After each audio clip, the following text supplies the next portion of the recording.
kontrol edilmiş.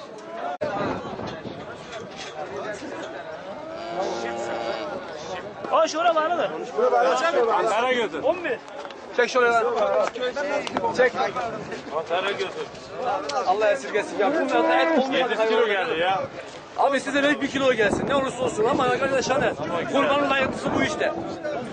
Videoda çağırırız aslında ya. Tartarak 150 abi. kilo geldi kardeşim. Malımızın kağıdı fişi bellidir. 650 kilo. 650 kilo hesaplarak. Hesaplayak abi. 7.000 lira 150. 7.000 lira 150. Evet. 7 milyar 150. 7 kişilik abi. 7 kişilik abi bu. Sağ olasın. 26.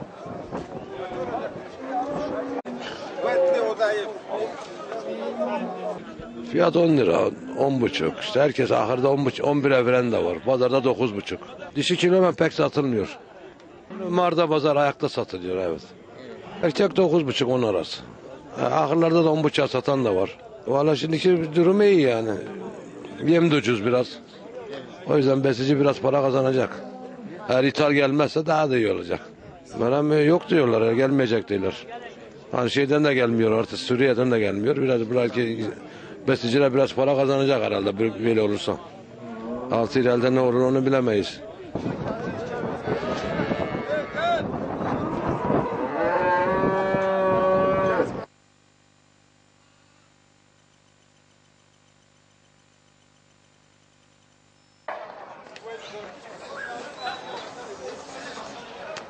Kurbanlık fiyatları 11 milyondan satılıyor. Fiyatlar güzel, mal satılıyor. Bu yılda her yıla göre mal biraz daha az. Dişi 8 milyon perakende satışlar. Erkekte 11 milyon.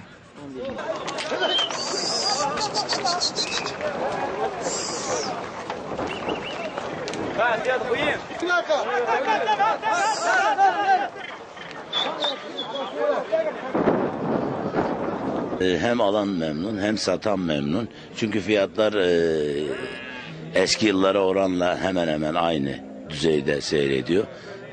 Gerek vatandaşlarımız kurbanlıklarını alma açısından gerekse de üreticimiz beslemiş oldukları, emek verdikleri hayvanları satma konusunda şu anda her iki başta memnun. Şu anda sağlık konusunda bir sıkıntı yok.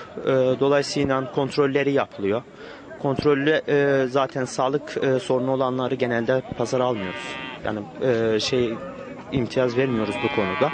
Özellikle zoonoz hastalıklarda, bulaşıcı hastalıklarda pazara girişleri yasaklıyoruz. Dişi düvede gelince eğer onu da kurbanlığa almak istiyorsa onu ne yapıyoruz? Kontrollerini yapıyoruz ve ona göre bilgi veriyoruz. İşte gebeyse almıyor tabii ki.